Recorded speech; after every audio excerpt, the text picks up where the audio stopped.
মই যোৱা 3 দিন উজনি অসমৰ টুৰত আছিলোঁ।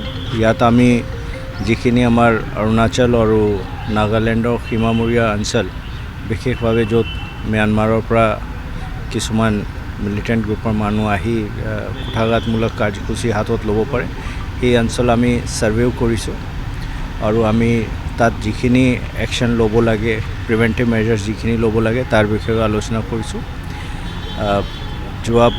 যোৱাকালি মিটিং কৰা হৈছে, এইবোৰ অঞ্চলটো চোৱা হৈছে আৰু মোৰ আশা যে অসমৰ ৰাইজৰ সহায় সহযোগ পাই আমি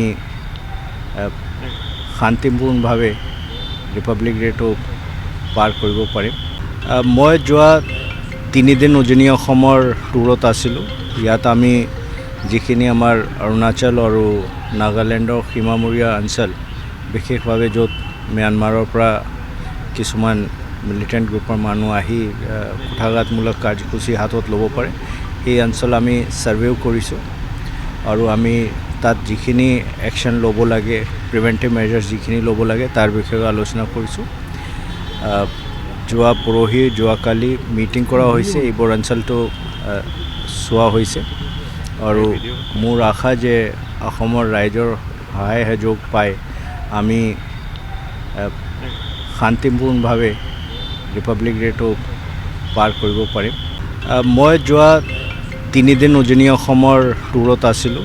ইয়াত আমি যিখিনি আমাৰ অৰুণাচল আৰু নাগালেণ্ডৰ সীমামূৰীয়া অঞ্চল, বিশেষভাৱে য'ত ম্যানমাৰৰ পৰা কিছুমান মিলিটেণ্ট গ্ৰুপৰ মানুহ আহি কুঠাঘাতমূলক কাৰ্যসূচী হাতত ল'ব পাৰে, সেই অঞ্চল আমি ছাৰ্ভেও কৰিছোঁ আৰু আমি তাত যিখিনি একশ্যন ল'ব লাগে, প্ৰিভেণ্টিভ মেজাৰ্ছ যিখিনি ল'ব লাগে তাৰ বিষয়ে আলোচনা কৰিছোঁ।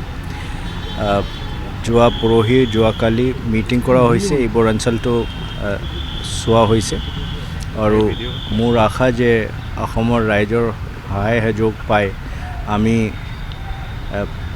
শান্তিপূৰ্ণভাৱে ৰিপাব্লিক ডেটো পাৰ কৰিব পাৰিম। মই যোৱা 3 দিন উজনি অসমৰ টুৰত আছিলোঁ। ইয়াত আমি যিখিনি আমাৰ অৰুণাচল আৰু নাগালেণ্ডৰ সীমামূৰীয়া অঞ্চল, বিশেষভাৱে য'ত ম্যানমাৰৰ পৰা কিছুমান মিলিটেণ্ট গ্ৰুপৰ মানুহ আহি কুঠাঘাতমূলক কাৰ্যসূচী হাতত ল'ব পাৰে, সেই অঞ্চল আমি ছাৰ্ভেও কৰিছোঁ আৰু আমি তাত যিখিনি একশ্যন ল'ব লাগে, প্ৰিভেণ্টিভ মেজাৰ্ছ যিখিনি ল'ব লাগে তাৰ বিষয়ে আলোচনা কৰিছোঁ।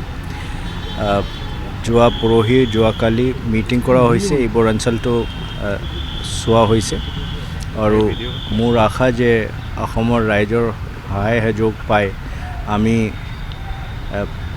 শান্তিপূৰ্ণভাৱে ৰিপাব্লিক ডেটো পাৰ কৰিব পাৰিম।